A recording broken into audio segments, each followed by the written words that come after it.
Good evening. Welcome to Be Up Here.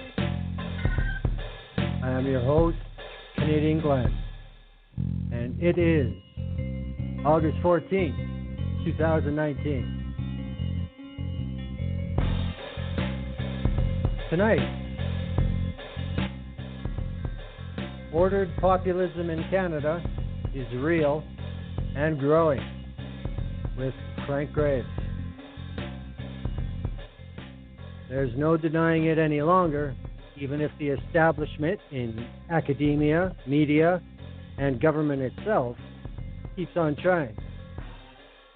Populism is alive and growing in Canada. Not all versions of populism are the same as history shows us.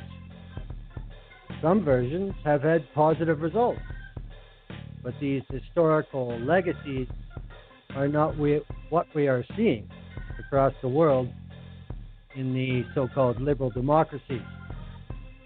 This 21st century trend leans towards ordered populism, which feeds on authoritarianism and a moral certainty that appeals to base emotions rather than evidence and logic.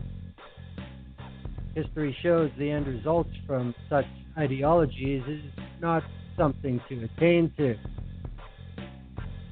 Canada is not magically immune to this dangerous trend, despite the statement of derision and denial from those with platforms capable of having a real impact in media and punditry. Populism is here. It is growing in appeal, and it will affect this fall's federal election in a way we have not seen before. When you look at the work of public policy and polling firms, there's a clear indication of what is moving the needle, and the speed is increasing. Frank Graves is the founder and president of Ecos Research Incorporated, which began their opinion research and polling on the spectrum of policy, attitudes, and trends in 1980. Their work has been solicited and used by the public and private sectors, from prime ministers' offices to ambassadors, both foreign and domestic, to corporations seeking insight on products and attitudes, to organizations seeking to make an impact in their field. Mr. Graves has been widely published and has lectured at such institutions as the Rotman School of Business, the Kennedy School at Harvard University, the Woodrow Wilson School of Public and International Affairs, and numerous Canadian universities. Tonight, the View Up Here welcomes Frank Graves to inform and comment on the inevitable new reality of organized populism in Canadian society. Now, I will say that the interview with Frank Graves is just under 45 minutes. So first of all, I'm going to give background because he's a busy man. So we kept it very specific when we spoke, but background has to be given to our discussion. So that's what I'm going to do first.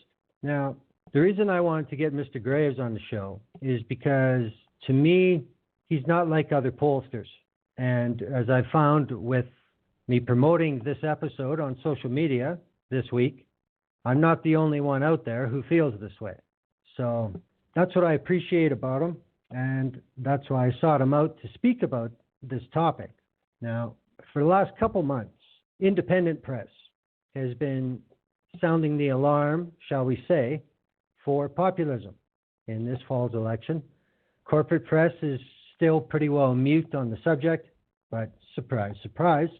First, I'm going to go back to June 17th, Hill Times, Abbas Rana. Pollsters expect acrimonious, intensely fought federal election campaign, as well as high-tech black ops from domestic and foreign third parties. Now, it all sounds very nefarious, doesn't it? The next election campaign is shaping up to be one of the most acrimonious, intensely fought, and unprecedented runs in Canadian political history, involving populism and the use of black ops through algorithms and social media by domestic and foreign players, say pollsters. Now, first, this quote is from Nick Nanos founder and chief data scientist for Nanos Research. The most important aspects will be the high technology black ops through algorithms and social media, the influence of voters, third parties trying to intervene in local and national races. It's going to be unprecedented. The reality is we're talking about domestic and foreign surreptitious interference, or interference by stealth, in the democratic process. The fuzziness between what's real and not real will be paramount in this federal election. Now, Mr. Nanos said he expects foreign interference to be an issue because it's happened in some of the recent elections around the world. He cites Trump victory, says Prime Minister Justin Trudeau's government has been trying to get ahead of the game by implementing measures such as regulating social media giants to minimize or completely eliminate the risk of such interference. Good luck. In the interview, Mr. Nanos also predicted an increased use in riding level polls commissioned by third parties to influence voters to vote strategically. He said that his organization has been doing national polling since 2004, but does not do any riding level polls during the writ period. In 2004, he said there were a handful of third parties that retained polling companies to do riding level polling. But in the last election, he's aware of at least 20 polls that were commissioned by a number of third parties in targeted ridings. In the upcoming federal election, he expects even more use of riding level polls. Mr. Nanos also said this is also going to be another factor because usually voters don't have the information to strategically vote because mostly there are national public opinion polls, and it's hard to convert those into what's happening in a local race. So think of a voter bombarded with information and misinformation to influence how they'll vote, and it probably is hitting a new unprecedented level for the upcoming election. Last thing, Mr. Nanos said Canadians should be ready to hear a lot of noise involving fake news, mistruths, and misrepresentation of facts throughout the campaign. Well, this was in mid-June. Here we are in August. Yeah, okay. Also from the same article, Frank Graves, president of Ecos Research, said the most important new dynamic in the fall campaign will be populism, which he described as the biggest force reshaping politics in the advanced Western world. Using an example, he said immigration in the past used to be discussed in federal campaigns in broad terms. But in this campaign, and before its official start, this issue is front and center, with a divisive debate both on the right and left about refugees and asylum seekers. Mr. Graves said these kind of debates happened in Europe and the US, but this is new in Canada. We've never seen elections where issues like, I don't want immigration, or let's close our borders, or let's turn back the clock. These have never been key issues in Canadian elections. He said parties have taken strong positions on a number of policy issues, and no party appears to be willing to meet the other in the middle. Mr. Graves said he's noticing some interesting trends in his polling among people from different demographics. For example, he said 38% of Canadians from the middle class and 34% from working class Canadians voted for the Liberals in 2015.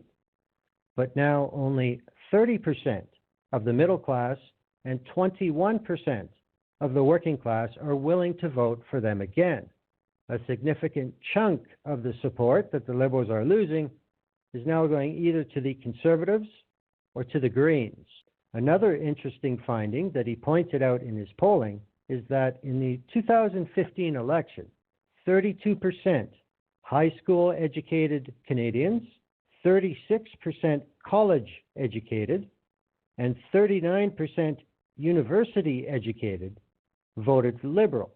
But now it is 21% high school, 20% college, and 34% university educated people are willing to vote for the Liberals again. Most of that support is going to the Conservatives and the Greens. Mr. Graves explained the reason Liberals are losing this support is that these Canadians feel the government has been focusing too much on a feminist agenda and identity politics, and their interests are not aligned with the Liberals. These people think the government should have done more to create high-paying jobs, should have done more to focus on the economy, and they disagree with Mr. Trudeau's style of governance. In order to bring these people back, Mr. Graves said, Liberals will have to include something in the election platform. These people aren't seeing wage growth. Their jobs aren't secure. Some of them are actually falling out of the middle class. And that makes them ripe for falling into the lure of some of the kind of Trumpian populism forces we're seeing currently. Now, that was June. July 15th, again, independent media, the Tyee, Paul Wilcox, Canada's divisions are hardening. The American political sickness has infected us, and it's hard to see how our democracy will cope. Start with an Angus Reid poll from June. It asked people to set out the three most important issues facing the country: climate change and environment, said Canadians. For 40%, the issue was among the three most important. The poll found 65% of Liberal supporters considered it among the top three, 58% of NDP supporters, and 71% of Green voters. But as far as Conservative supporters go, it was 8%. Traditionally, political parties have competed for votes based on their proposed solutions to what most of us see as problems. Waits for surgery might be too long, for example. One party might argue the answer is higher taxes and more funding for health care. Another might campaign on a promise to allow people to pay for private surgeries and skip the queue. Voters decide. But when we no longer even agree on problems, our version of democracy doesn't work. We're divided into camps, staring at each other with incomprehension, scorn, or occasionally hatred. And when the breakdown is centered on an issue that's widely accepted as a grave threat to humanity, we're moving away from useful political debate to destructive factionalism. Then consider an ECOS poll on immigration. I'll just slip in for a second. This is an indicator here with this description of syndicated data, because ECOS can go so far back to show the movement. ECOS has been tracking attitudes toward immigration and toward immigration by visible minorities for 25 years. In the most recent poll, about 40% of Canadians thought we were accepting too many immigrants. About 39% thought we were accepting too many people from visible minorities. It also has a little side note here that, yes, that is a difficult terminology to use, visible minorities, which basically to some people means non-white, but it has been a constant through the 25 years, and it still means the same thing to the same people. But 69% of Conservative supporters believe Canada was accepting too many immigrants who aren't white. So from 39 Canada-wide to 69 with Conservatives. Only 15% of Liberal voters shared that opinion. About 28% of Green supporters and 27% of NDP supporters thought we should be accepting fewer immigrants who they considered visible minorities. Among all Canadians, attitudes toward immigration and immigration by visible minorities hasn't changed much over the last decade. But among Conservatives, prejudice against non-white immigrants has spiked from 47% in 2013 to 53% in 2015 to 69% in 2019. What is extremely important is to note that opposition to immigration in general, and visible minority immigration in particular, is not up dramatically. What is dramatic is the level of ideological and partisan polarization on this issue. That's a quote from Frank Graves.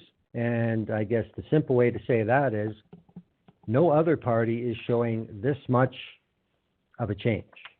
So, it's not up dramatically. It's just the level. ECOS concludes something much bigger is going on. The poll results reveal a surge in support for ordered or authoritarian populism. It's a global phenomenon, but U.S. President Donald Trump offers a good case study. His supporters, not all, oppose immigration, especially non-white immigration. They don't trust political parties or other institutions, science, people with expertise, or anyone who holds a differing view. They want a strong leader, more police, and as ECO summarizes, share a general desire to pull up the drawbridge and return to a quote-unquote greater, more secure past. It is, as ECOS notes, an extremely emotionally powerful force. And as we've seen in the United States, this kind of populism kills any possibility of rational debate. True. We see it in the U.S. on our cable news every day. It's coming. Ever wonder why? July 22nd, Hill Times. Beatrice Paez, Canada's upcoming federal election could expose deepening societal rifts and ordered populism, says Frank Graves.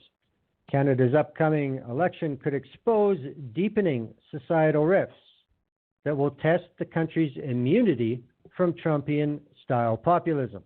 But other politicians and political observers say while there are worrying signs, it has limited appeal. This is important. This is something that Frank Graves is seriously warning against. It's the minimization, the laughing it off thing. Thanks to economic stagnation, the hyper-concentration of wealth, and a brewing cultural backlash, Canada's political climate is ripe for the populist forces that mirror the experiences of the United States and the United Kingdom to gain traction, says Frank Graves of ECOS Research. He said the polling he's conducted over the years has suggested there is a widening gap between the attitudes that left and right-leaning voters share towards issues such as immigration and climate change. Mr. Graves says this particular phenomenon has never expressed itself in Canada until now. The differences across the people who are attracted to ordered or authoritarian populism and everybody else are on a scale that we haven't seen in the past. Now, under the Harper government in 2011, for example, 43% of respondents who identified as liberal thought the country was heading in the wrong direction. In contrast, in 2019, 87% of conservatives said the country is headed in the wrong direction. When such sentiment is widespread, it's often cited as an indication of an openness to embracing ordered populism, or populism that seeks to revert to the status quo of a bygone era in response to a perceived chaos or disorder. That is an excellent explanation. The left or the right hold no claim over populism. But in Canada and in much of the world, the forces that have cropped up bend to the right. Now, again, Mr. Graves, this was a tweet that he put out. I don't have the exact date, but it was in July. Although authoritarian, or what I prefer to call ordered populism, is moving very rapidly in the West, its roots are long simmering forces: economic stagnation, hyper-concentration of wealth, cultural backlash from the previously privileged, a magnified sense of external risk. I could go on, but what is happening is a pattern mimicking the patterns in the U.S. and other advanced Western democracies. Authoritarian populism is rooted in widening polarization, and sneering and denial aren't going to solve this problem. Now, for Mr. Graves, if parties seek to exploit these differences for political advantage, these demographic trends could set the stage for the election to be fought as a primordial contest that could change the trajectory of the country. The vote will be a contest between these two visions about what's best for the country. One is an ordered vision of let's turn back the clock, let's pull up the drawbridge. The other is the more open side that says we should be focusing on the external world, science and reason. Now, independent senator of Canada, Donna Dasko, a former pollster, said the prevailing narrative has been that right-wing populist sentiments are on the rise throughout the world, but there are signs that it's not some inexorable trend. Senator Dasko pointed to the U.S. congressional elections that gave back control of the House of Representatives to the Democrats, suggesting it was a rebuke of what President Donald Trump represents. Populism can feed on anti-immigrant rhetoric, she said, and though those messages are increasingly part of the political discourse, Canadians have traditionally been more open to immigration than their southern neighbors. She pointed to Pew Research Center's 2019 report, which found that a majority of Canadians, 68%, think immigrants make the country stronger. Senator said, I don't see that kind of mobilization against immigration in Canada. If we see more leaders talking about it more, that would move people to that column. The extent to which Mr. Scheer will do that is unclear. He seems to have backed away from that effort. Now, what's distressing to Mr. Graves is that in Canada, there's a belated effort to contend with these societal tensions, particularly among those on the left. The Conservatives have understood for some time what's changed in their base and how to utilize that effectively in terms of political strategy. The Progressive side has been caught flat-footed. They're starting to catch up. Now, on July 10th, in the Toronto Star, Frank Graves and Michael Volpe co-wrote a piece, and it got a lot of attention, rightly so. It's called Why Canadians Need to Wake Up About Populism. But I'm going to read you some chunks from this, and this is directly related to a lot of the interview. So we're still doing okay on time. So again, this is Why Canadians Need to Wake Up About Populism. The words are an appropriate meme for how the lion's share of Canada's media and much of the country's institutional elites are dealing with populism, the most important force currently reshaping our political and socio-economic environment, as well as disrupting advanced democracies throughout the Western world. They don't understand. They don't get it. They have embraced the notion that Canada is somehow immune to what's happening in Europe and America. Although the forces of populism will be a significant presence in the forthcoming federal election, and in many respects, Canada is moving in lockstep with the United States toward a class war and a vision war. Populism in Canada has been masked by a paucity of research and thinking. It has been belittled, dismissed, and with most expert opinion falling into two categories: patronizing and sneering. It has been viewed as the problem all on its own, with little thought given to what has caused it or what can be done to encourage it to go away. In Britain and the US, the media and intellectual cohorts were largely caught napping by its molten eruption in the Brexit referendum, the presidential election of Donald Trump, the alt-right shifts in much of continental Europe. You think that what has happened, there should be a clue for us here. But no, we are Canada the Narnia bear, believing that somehow we are standing apart from the rest of the world. Well, almost. Federal Conservative Party strategists, in fact, have got what's going on as far back as 2015, when former Conservative leadership candidate Kelly Leach and her campaign advisor Nick Kouvalis talked about vetting immigrants for Canadian values. And less than 4 months away from an election, the party is a magnet for populists.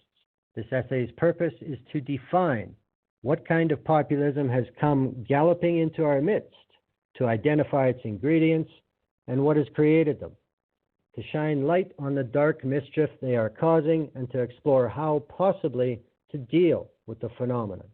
Now, any kind of populism has two key ingredients: the idea that there is a corrupt, power-holding elite of which the people, the public, are deeply suspicious, and the belief that power should be removed from the domain of the elite and restored to the people, which is exactly Doug Ford's shtick, for the people.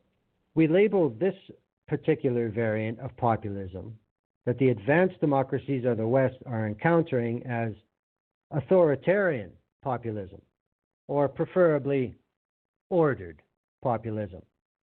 The two terms are interchangeable. They capture the same constellation of outlooks, but the first one has a history.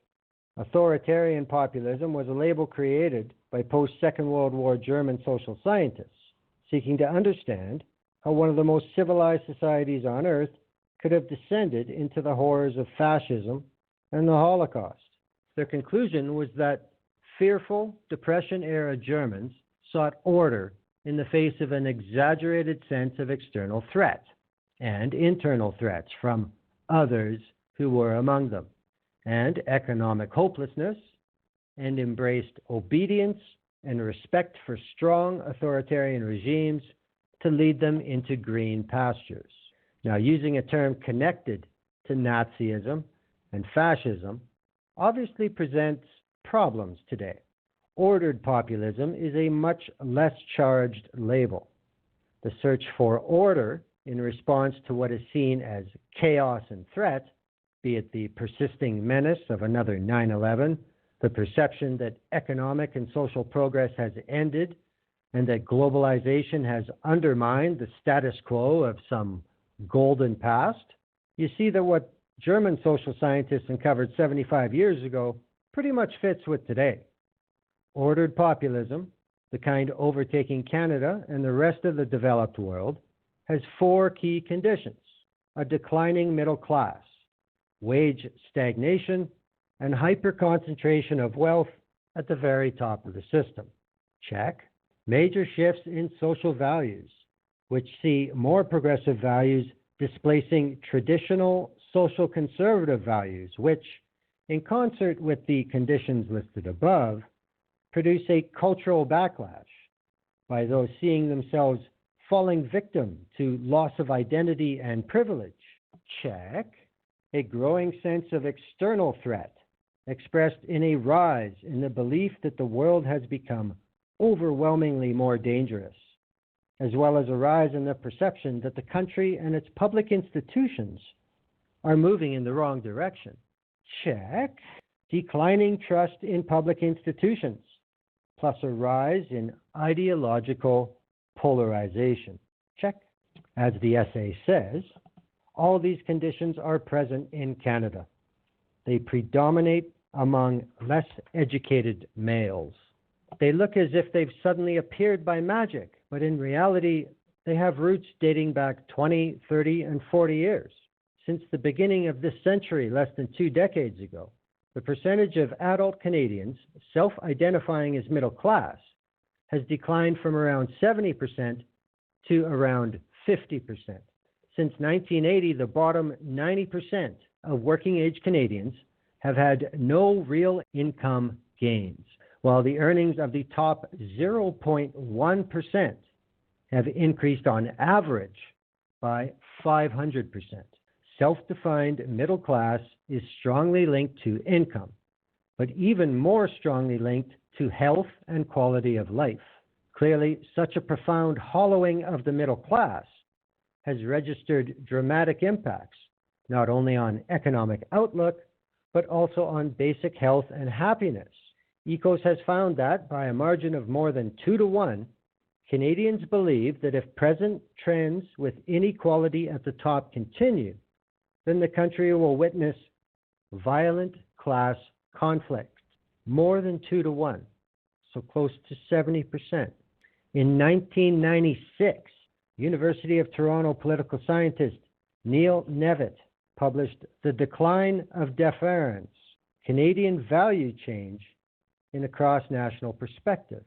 Now, it was an unexpected account of how Canadians were becoming an undeferential lot, an increasingly sophisticated, cosmopolitan, well-educated, and politically engaged society unwilling to be pushed around by the hierarchical authority and embracing protection of the environment as a defining idea of fundamental moral behavior, the antithesis of authoritarianism.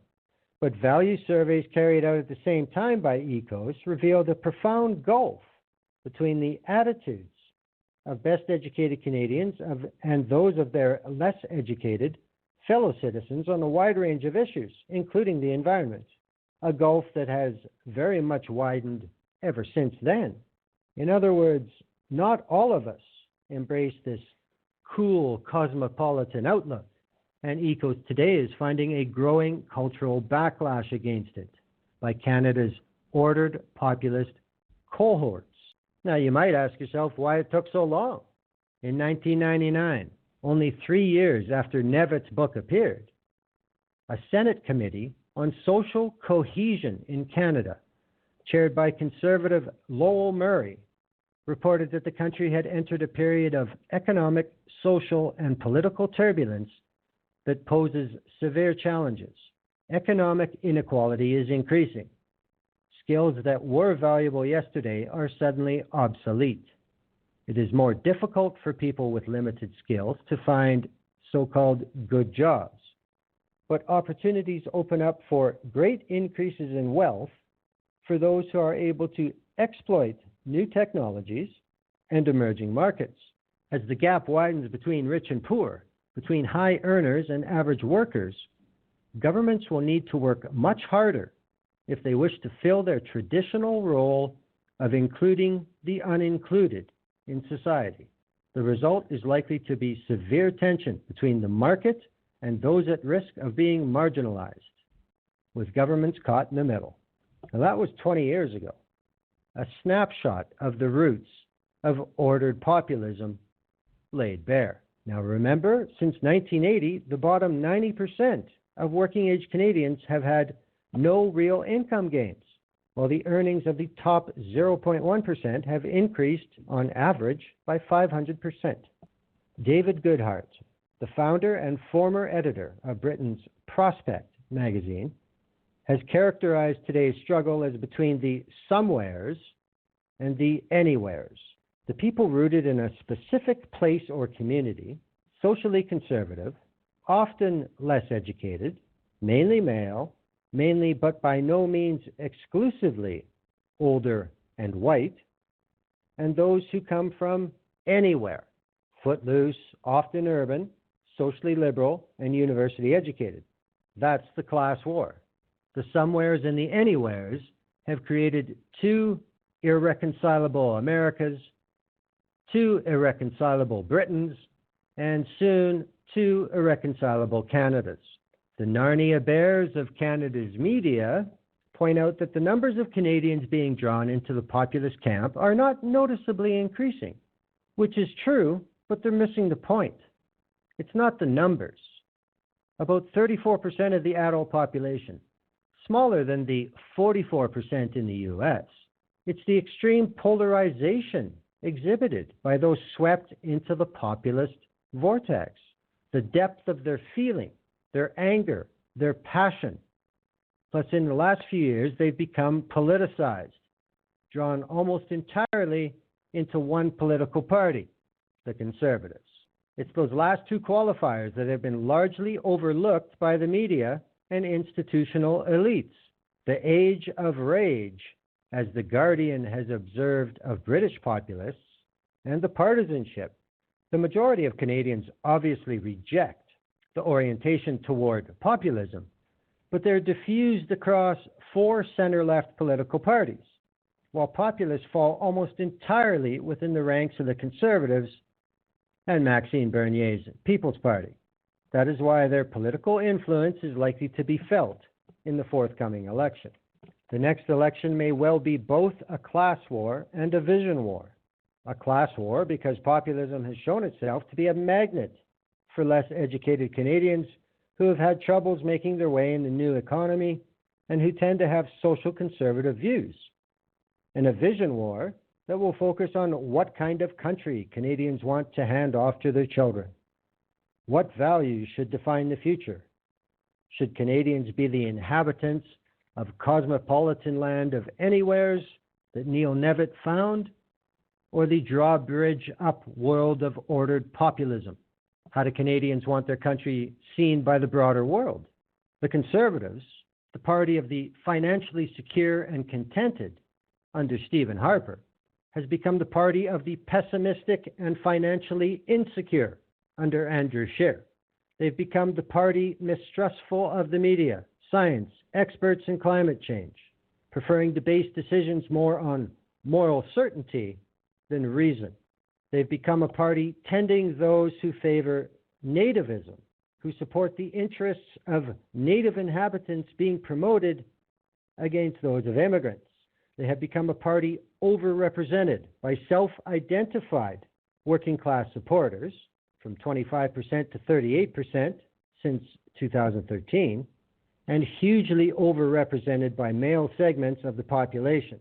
The shift in male support from liberal to conservative has been 25 points since the 2015 election.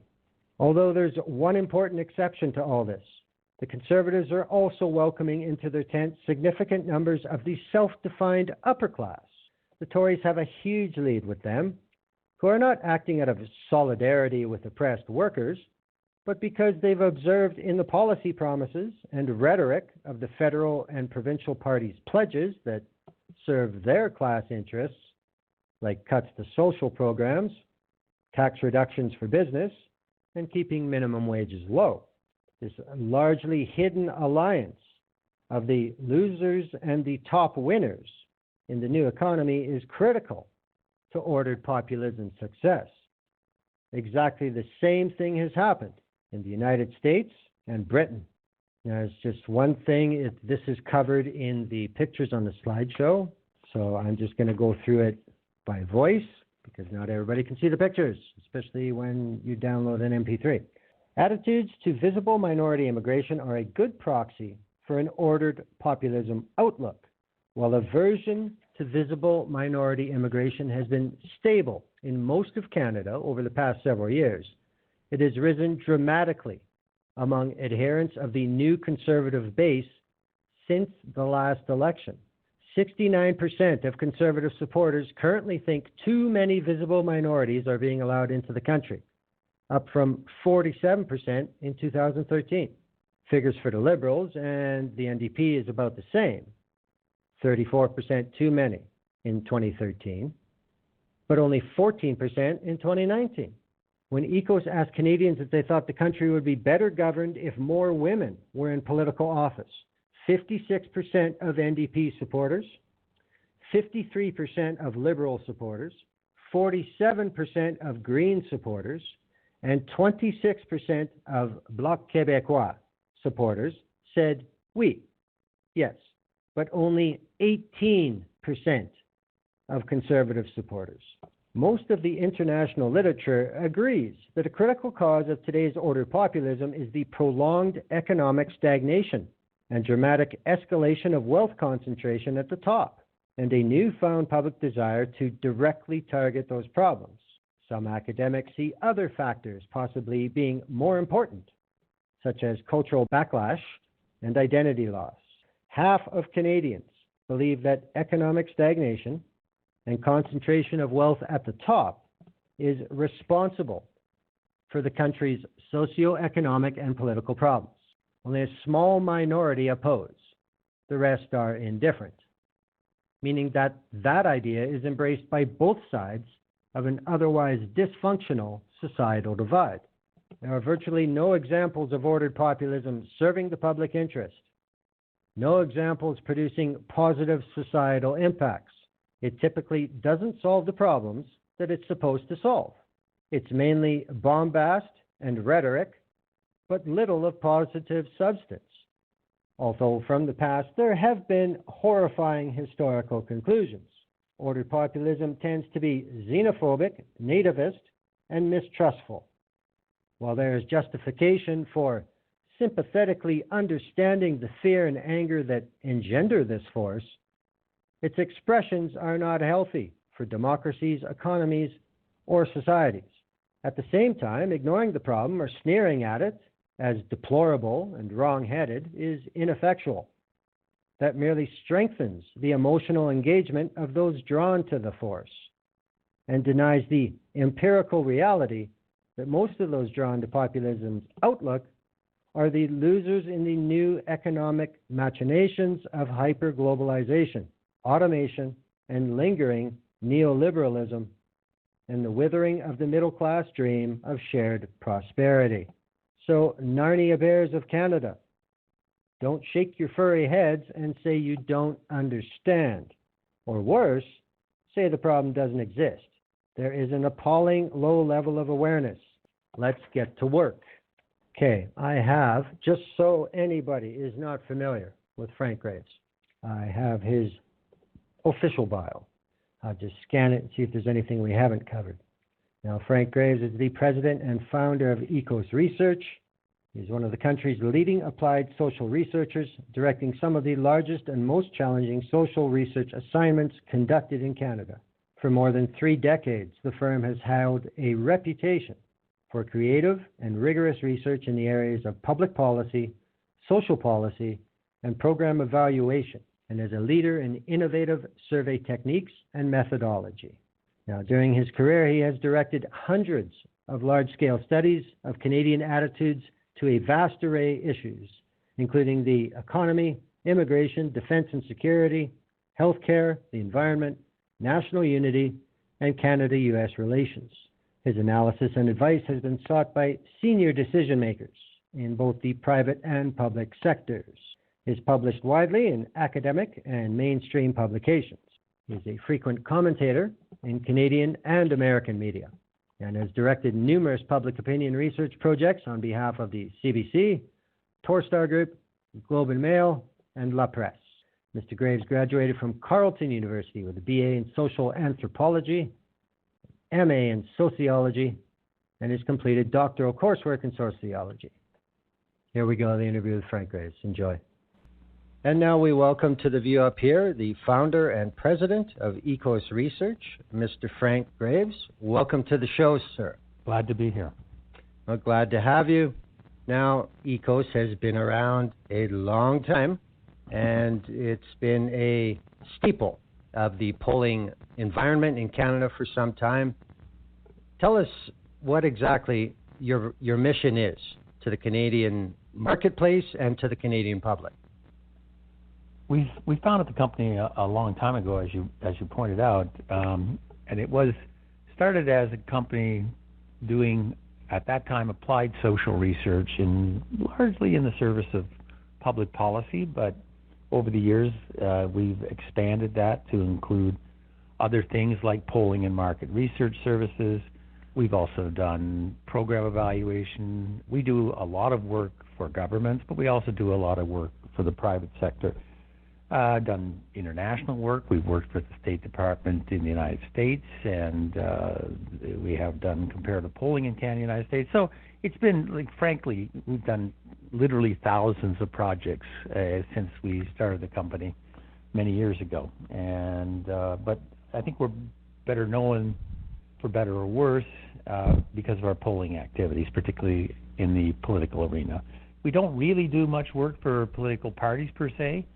But I do note that over the years, we've seen a pretty substantial drift from a focus on doing public policy research to a lot more focus on doing political research as part of what someone called a long time ago, the permanent campaign, which seems to have really captured Canada as well. Yes, I do agree. There has been a shift in that direction. But what I find interesting is when you speak about the public policy research, something called syndicated research. Now, the way I understand it is these are basically the same questions asked across a timeline, in some cases 25, 30 years to measure the changing attitudes, the changing perceptions of the public. Are there things in the last few years that have turned this type of analysis around? Have there been things that have suddenly popped up that are like, hey, wait a minute, we're seeing a rapid shift from normal, well, I guess what you would call perceived normal attitudes? Yeah, it's an interesting question. And the answer is complicated, but what we have seen, and yes, one of the advantages of asking the same questions in a semantically consistent fashion on a repeated basis through time, and they aren't just restricted to attitudes, we also ask behavioral questions and self-identification questions, and such as, are you a member of the working or middle class? So there's a broad range of attitudes, perception, behavior, values that we have looked at as through time. And you have to be careful, of course, because you want to make sure that you're measuring real changes and not artifacts and the way you've asked the question or the mode of administration. But when you discount those things, it's clear that there have been some fairly dramatic shifts in the way that the citizenry and the public look at their institutions and themselves and their lives from the past, which really don't become clear when you're looking at it through the lens of the cut and thrust of everyday, media or the coverage of, the polling issues of the day. There's a danger in missing some of these really large, big picture shifts. Now, what I've seen recently is that some of the longer term trends which have developed in some cases over the last 20 and 30 years, they have not been what we'd call mercurial shifts. They've been much more gentle, but when you look at them through time, there's profound differences in some of the key values and some of the way Canadians identify with their country, with their province, and so forth. And their economic outlook has changed dramatically. The incidence of people who feel that they are members of the middle class has dropped in both Canada and the United States precipitously. What's interesting is that these longer-term major shifts, but ones that you wouldn't notice from day to day, let alone from year to year, have all apparently coalesced to produce some shifts which are moving at a much more rapid pace.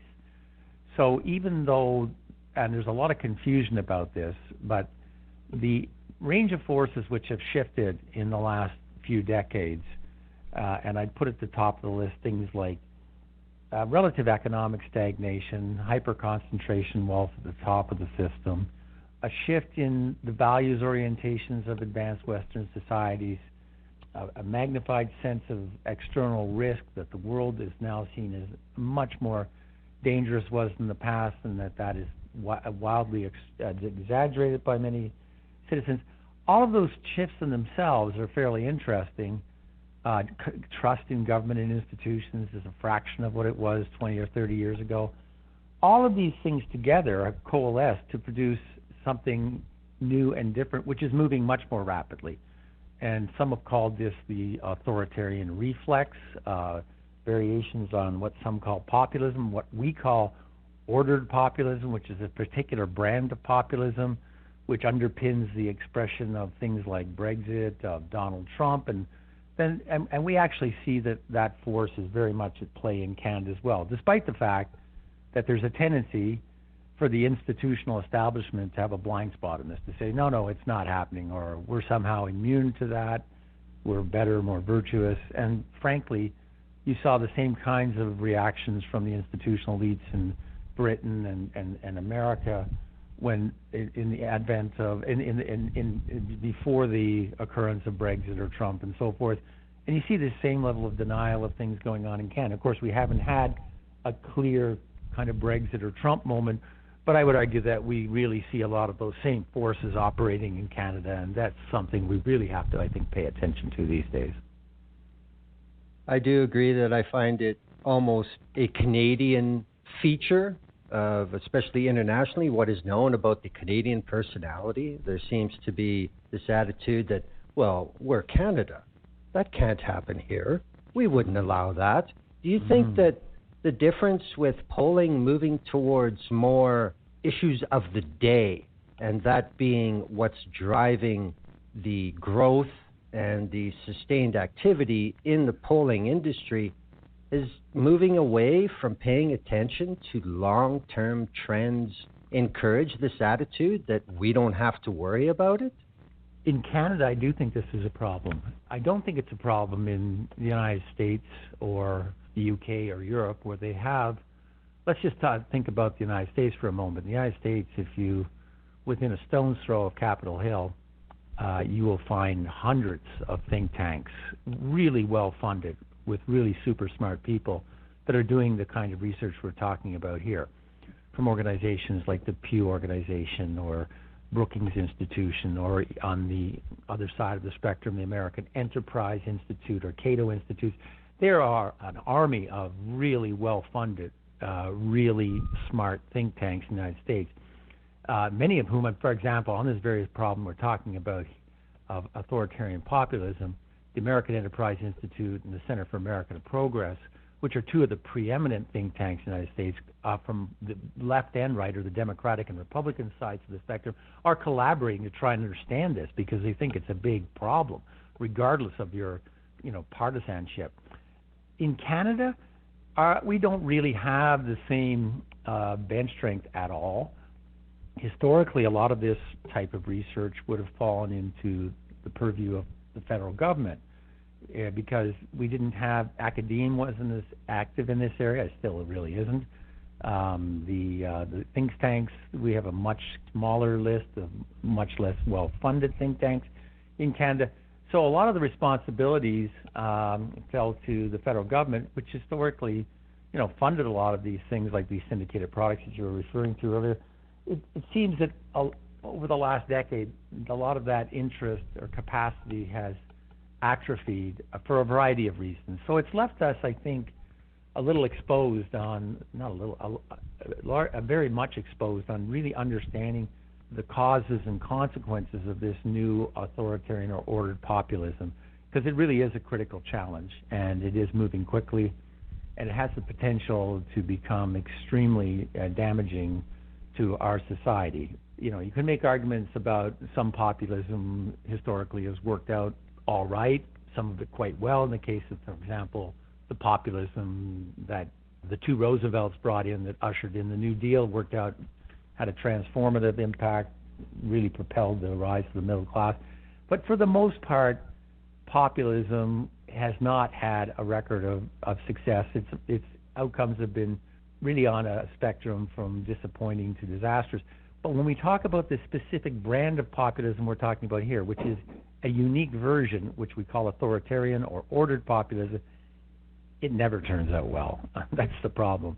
So we really, if this is a big force, and it is, we really need to understand this better and how to respond to it, because the kinds of responses that are being crafted to this point in time are just not adequate to deal with the potential seriousness of the problems that lurk in this social force. And just to go back in time, I avoid the term authoritarianism because it is so laden, although that was the term that a group of scholars who left Germany after the Second World War founded the New School of Social Research with Theodor Adorno and Brunswick and Hannah Arendt, some very notables. They actually collaborated with a group of American social psychologists, which is where we saw the seminal authoritarian personality emerge. Interestingly enough, Adorno himself really didn't see it as a personality issue that was triggered under certain conditions, but he saw it more as a broader social and cultural force, which is what I think it is as well, which is actually more disturbing because it means you can't dismiss the occurrence of Donald Trump and these things as just some pathology of personality. It's really a broader societal response, a kind of zeitgeist or Weltanschauung that emerges under certain conditions. And when it does, as obviously in the horrific illustrations of the rise of fascism and Nazism in Europe in the 20th century, and I'm not saying we're on the precipice of anything like that, but you can't discount it as well. Then if we look at what's going on in the United States and even in Canada, this level of polarization around critical issues around race and tolerance and identity, nationalism, what we used to call chauvinism in terms of a very extreme form of nationalism, these forces are definitely at play in a way that they weren't 10 years ago or even that evident 5 years ago. And I can measure this. I can show you that the incidence of the polarization of views on these kinds of issues is really quite dramatic and very different than what we saw even a decade ago, or even 5 years ago, on issues like immigration, which have never been ballot booth issues of any significance in Canada, unlike America and Europe. In 2012, for example, the gap between liberals and conservative supporters on a question that says, forget about how many immigrants are coming to the country, I think too many of them aren't white, which if I randomly experiment and change the question to visible minority not white, get the same result. It's disturbing to find between 35 and 40% Canadians agree with that, but what's even more alarming is the polarization which has occurred in such a short period. So in 2012, the gap between liberals and conservatives on that indicator was 35 versus 47%. So there was very significant differences, but that gap has widened progressively to the point where when we last looked at it, it was 15% for liberals and 69% for conservatives. So what were large gaps of, relatively 50% are almost 500% now. And we see this on other issues such as climate change, and it reveals a fundamentally different political force, one which is rooted in not the traditional status quo conservatism, which says, I believe in free markets and minimal government and keeping taxes low. This is much more, let's pull up the drawbridge, let's turn back the clock, let's make Canada great again. All of the bromides about taking control, they're driven by these forces, and they reflect a very distinct and different form of political debate or political contest than what we saw in the past. In many respects, the traditional left-right axis is being replaced by an axis which ranges from open to ordered. And that contest for the future, I think, is very much at the heart of the next election. Is virtually upon us, or will be soon. And that is something which really hasn't been a defining feature of political contest in Canada in the past. But it certainly has been what it's all about, and what's been going on in the United States, the United Kingdom, in fact, a lot of Europe as well. I tend to agree more with what you're saying, and some of the comment, more of which is happening all the time now compared to 2016, that Donald Trump isn't necessarily an indicator, he's a result. These attitudes have been moving along this pathway. In some regard, what did you expect, considering where public sentiment is moving on some of these things? Is that accurate? Yeah, I think so. I mean, I think Donald Trump certainly was the right actor at the right time to kind of fill this.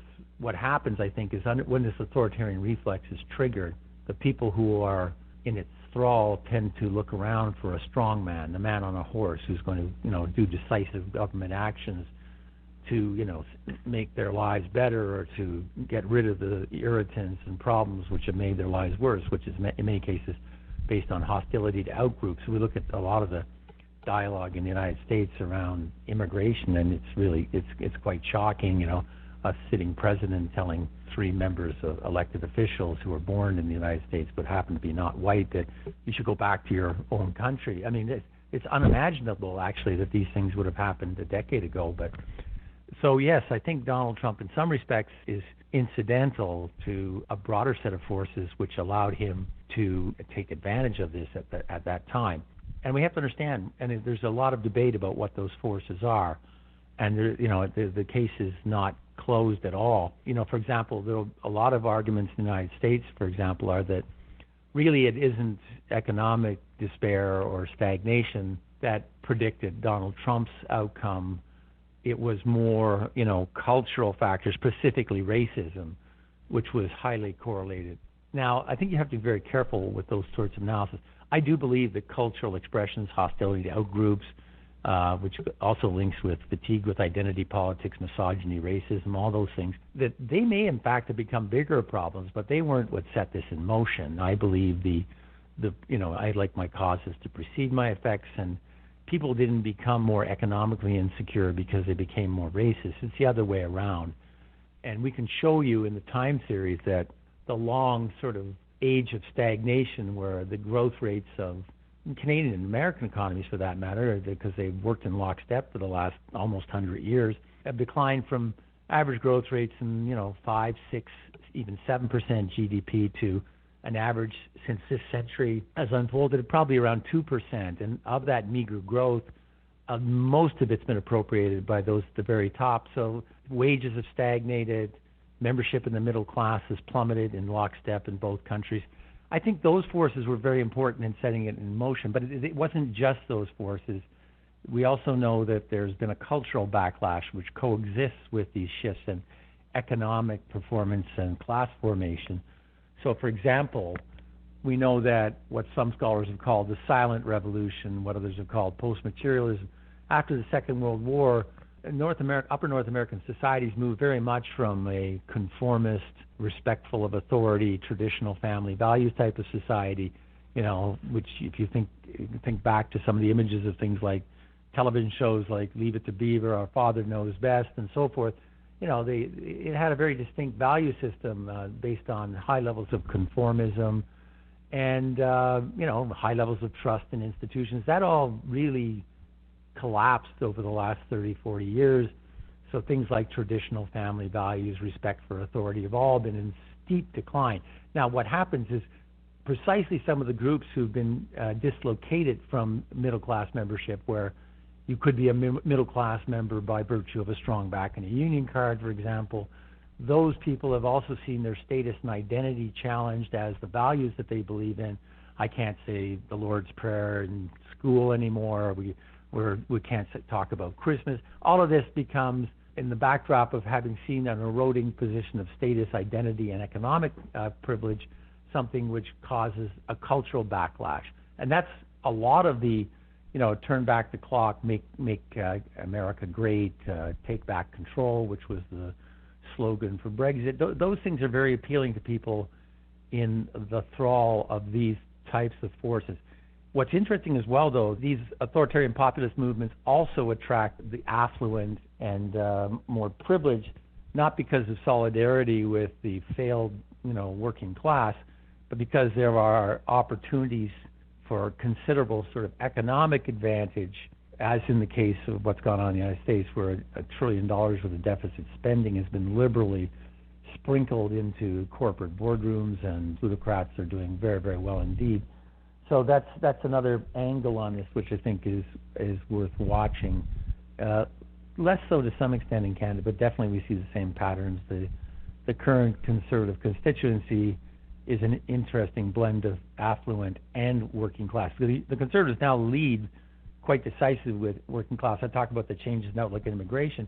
In 2011, Harper's last victory, about 24% of Conservative voters identified themselves as working class.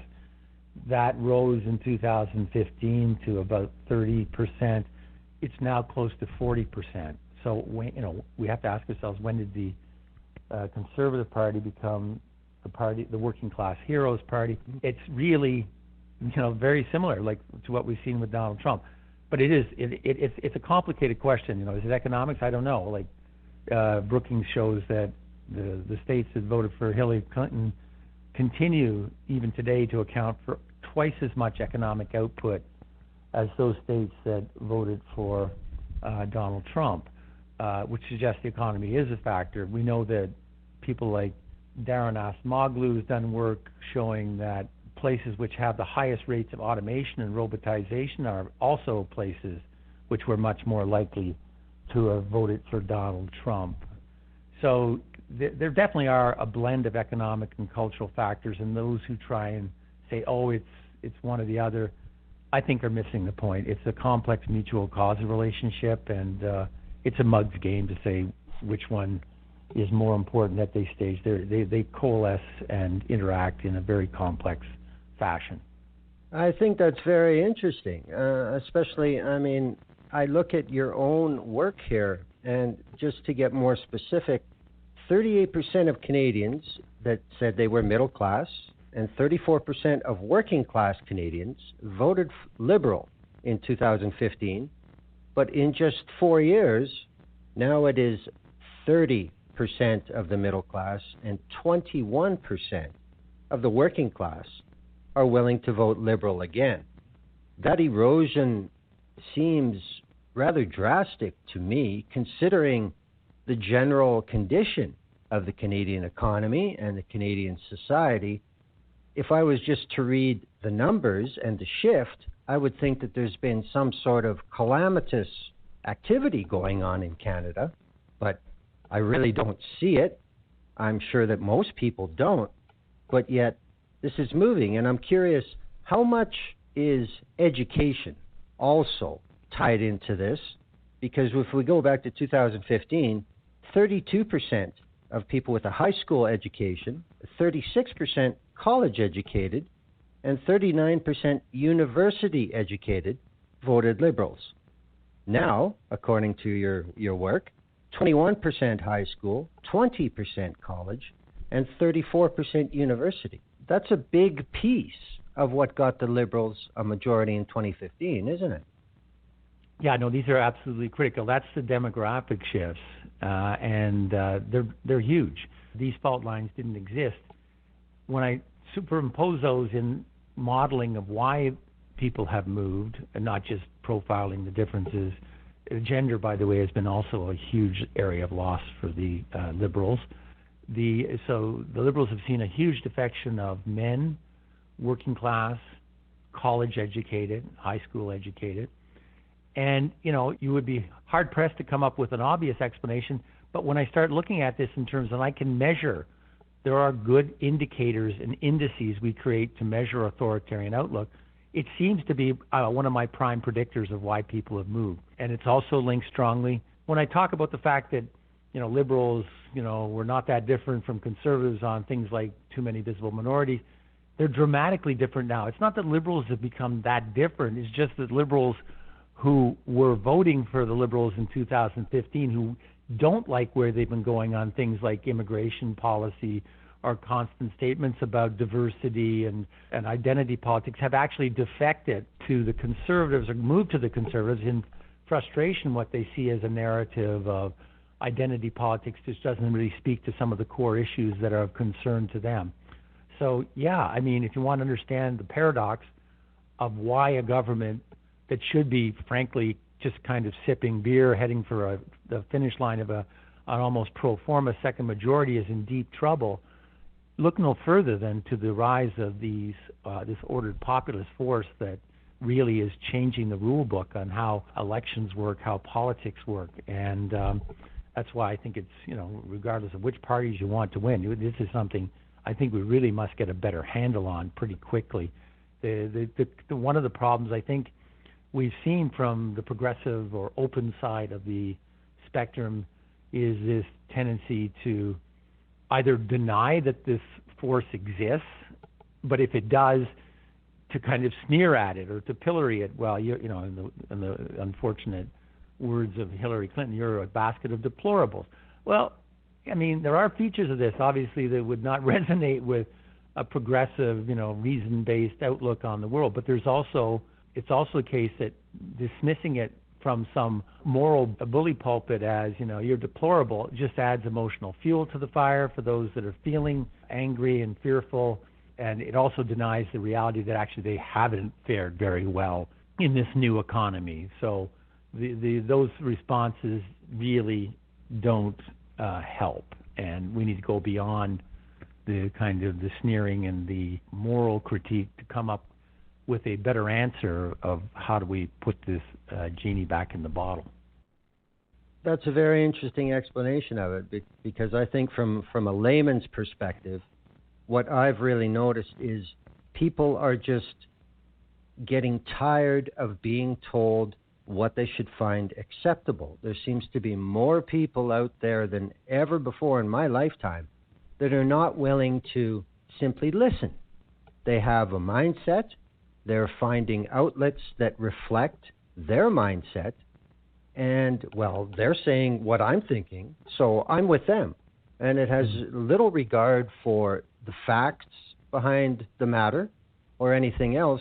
When you talk about all the leakage from the Liberal support, is it basically because they're just tired of hearing what they're hearing and they want to hear something else? Is that one of the big pulls that authoritarianism has? They're willing to say what may not necessarily be true or make sense, but they're willing to say it and appeal to people on it.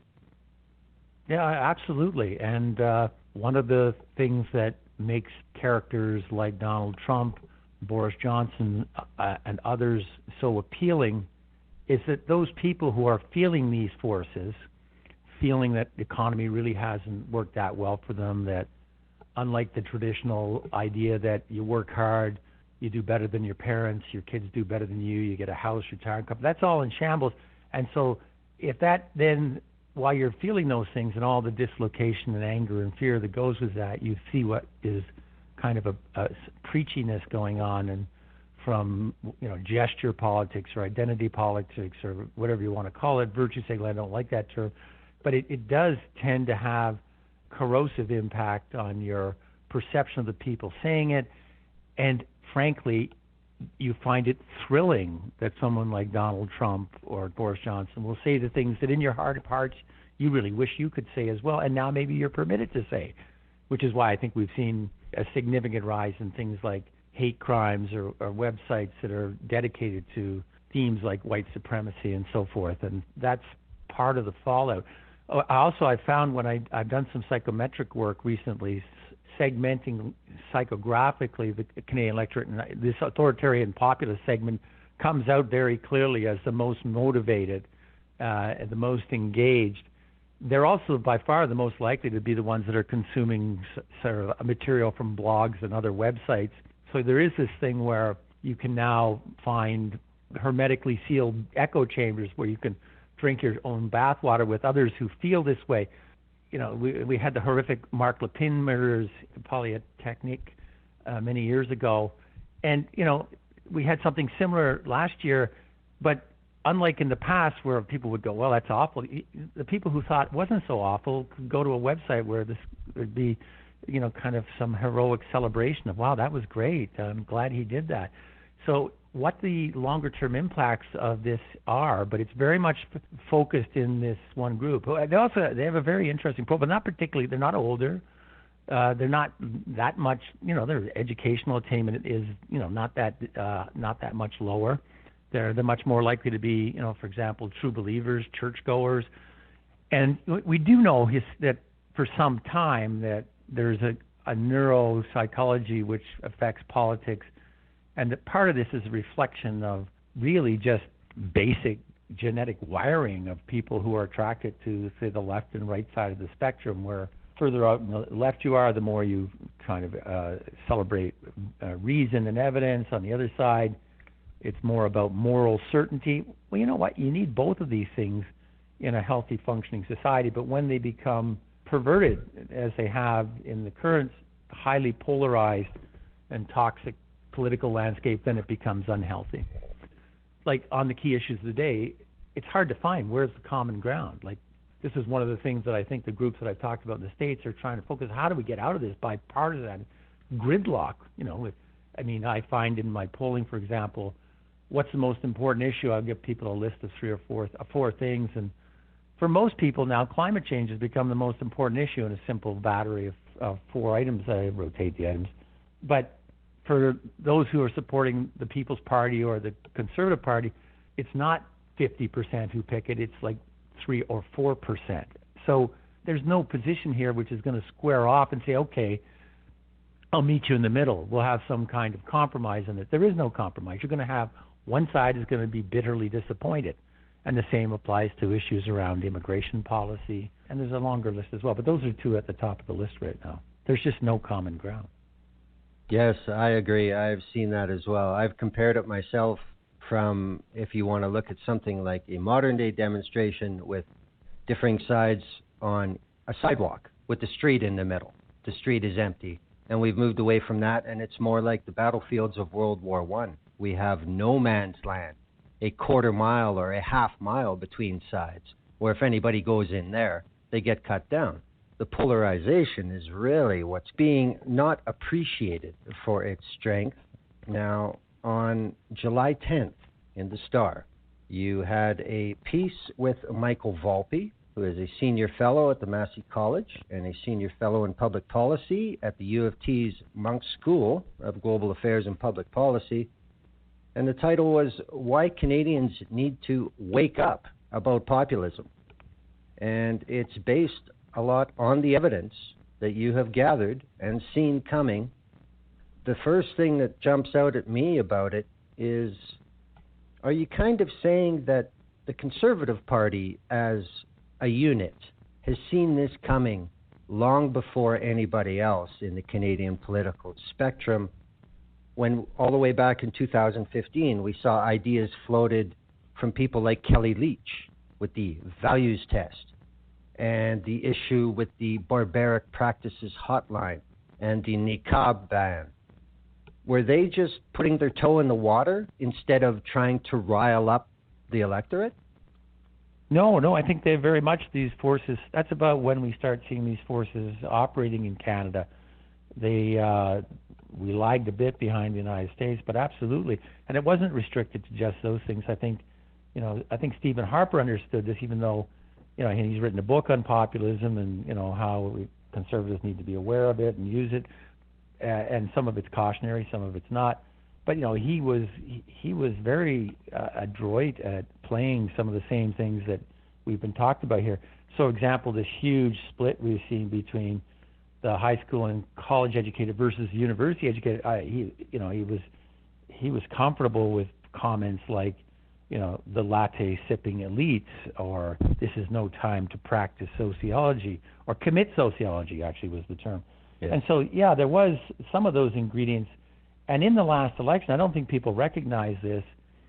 We remember we had the horrific scenes of Alain Coury on the beach, the dead child washed up on the shores, and the public response was, oh my God, that's so horrific. And of course it was. And the view was that Harper had taken a rather austere and cold stance to this, hadn't really jumped on the bandwagon of this is something we've got to deal with the plight of Syrian refugees. Actually, in our nightly polling, this helped the Conservatives for some time. A lot of Conservative supporters who've been sitting on the sidelines from 2011, disaffected, came back after this. And when I polled at the time, I found that of Conservatives, when I asked them the question, do you think there's too few, too many, or about the right number of Syrian refugees coming, it was something like 6% who said there were too few. So there was really no sense of, oh boy, this is a compassionate crisis, that we really are a humanitarian crisis, we've really got to get on it. Quite the contrary. Now, I think what happened is that with that success, that they then went too far with the, barbaric practices, snitch line and Bill C-24 and so forth. And in the last couple of weeks of the election, they really lost the New Canadian vote, which had been solidly on their side by, I think, kind of jumping the shark and going out beyond where Canadians were at the time. But on a lot of the issues like, the niqab and, the not allowing face coverings in courts and public services and so forth, they had a solid hit with most of the public on that. In Quebec recently, which are probably, extreme by North American standards, those enjoy tremendous levels of support amongst the citizenry in Quebec as well. So this has been around, and it's been mutating. And just as in the United States, when you look at the research on this open order to what some of the American researchers call fluid and fixed outlook, same thing, same questions that we use here. When they look at Democrats and Republicans at the close of the 20th century, there wasn't much difference on this fluid, fixed or open order. Whereas today, when you measure these things, all the Republicans are fixed, all the Democrats are fluid. So this is a new feature, and it's something that gets missed. People look at this in aggregate. I saw some work, and I don't want to criticize them. Samara do lots of good work, but they did something on populism.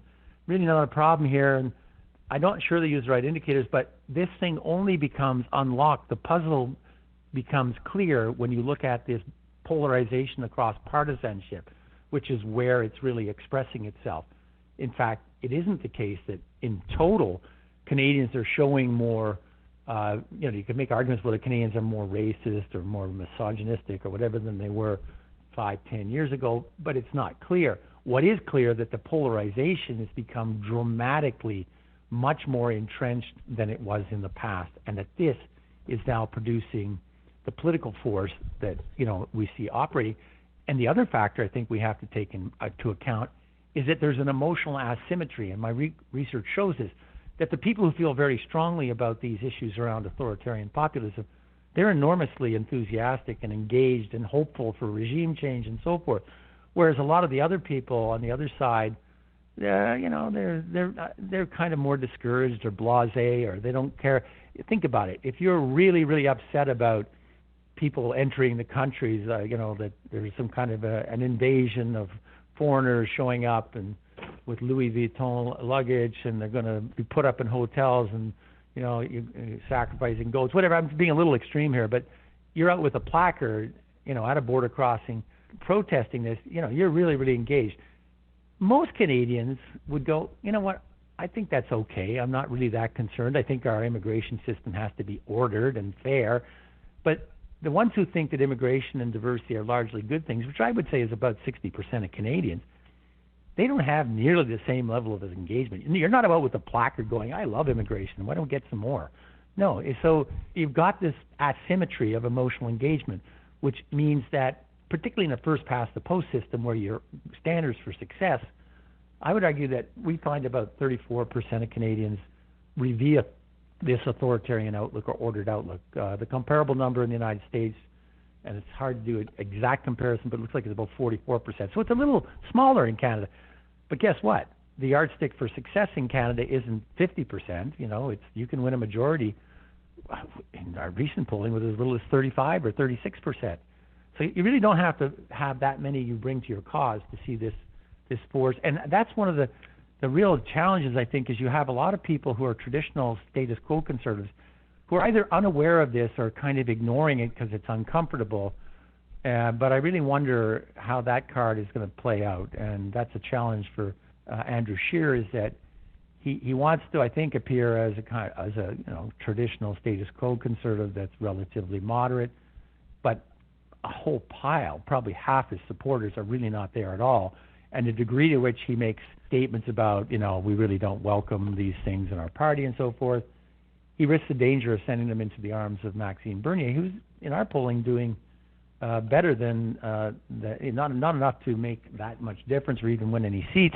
I have him polling at 4.5 or 5%. But if Scheer was to stumble and people felt, well, gee, he really is being either disingenuous or doesn't really talking the kind of language I want to hear, he might end up with a flight of some of those supporters to the People's Party, which would be an interesting thing to watch.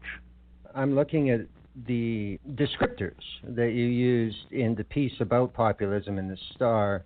What you're describing here, is this what we could call the difference between the somewheres and the anywheres?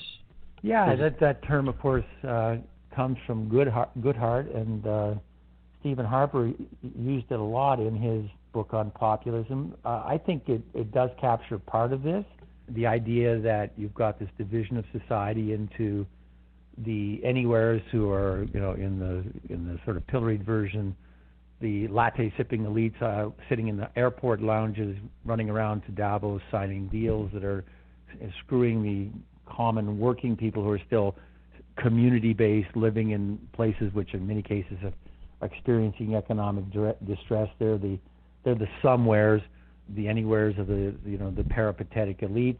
Yeah, that's a part of it.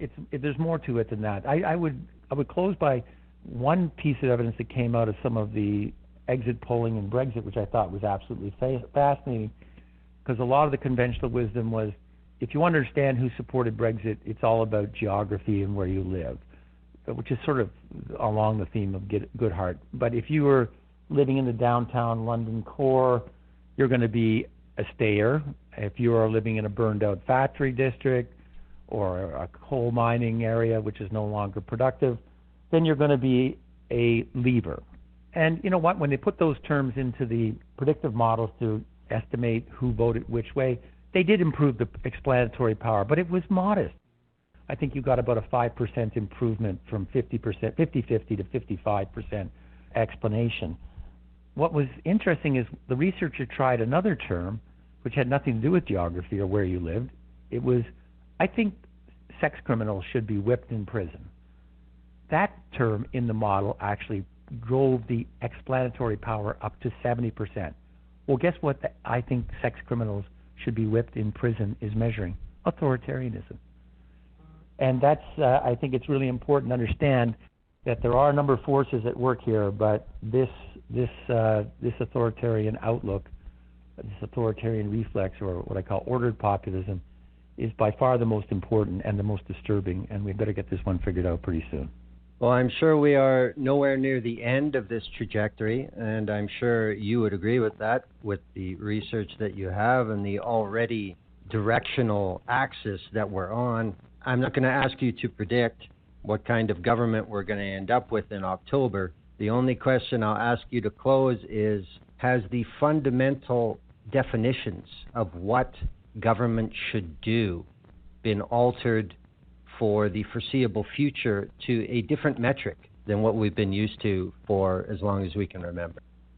I think so. I think, as I said, I think this contest for the future has shifted from a lot of the traditional left-right struggle about the size of government or the role of free markets versus public institutions to a much more open, ordered debate about the future, which is, do you want to pull up the drawbridge? Do you want to turn back the clock?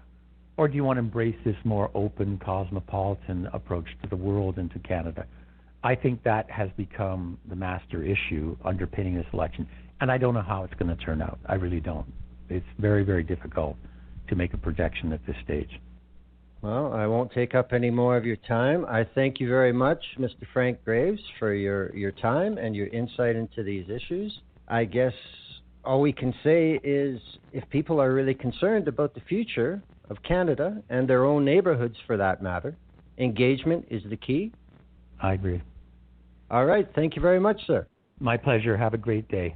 Bye-bye. There we go. Thanks again to Frank Graves. Now you know why I did the background. Now, Frank mentioned quite a bit. He made it clear that the people who are decidedly in favor of ordered populism are not likely to be changed from that position. But there are some people out there. Even the pollers know it. And for one thing to close, Jerry Nichols in the Hill Times, targeting the undecideds. He wrote this at the end of July, so I'll get to the relevant part. After Labor Day, our political parties will begin bombarding Canadians with partisan campaign ads, inundating them with political literature, and subjecting them to many other forms of heavy-handed persuasion. There exists a sliver of a demographic out there that is persuadable. These are people who do intend to vote and who haven't yet decided which party to support. It's highly likely these undecideds won't make up their mind until a few days before the election. And yes, you guessed it, it's this undecided, non-apathetic, but persuadable voter bloc which will be the main target for the various forms of persuasive artillery the political parties will begin deploying in the fall. In a tight race, winning these voters over can make a big difference to an election's outcome. So how do you persuade undecided voters who are not up on the issues? Well, since they don't care about issues, and since they're immune from party tribalism, all that's left to win them over are raw emotional appeals. Make them angry or make them afraid. It's the simplest, most direct way to motivate voters. And most importantly, it's something that can be done in a 30-second video or a TV ad.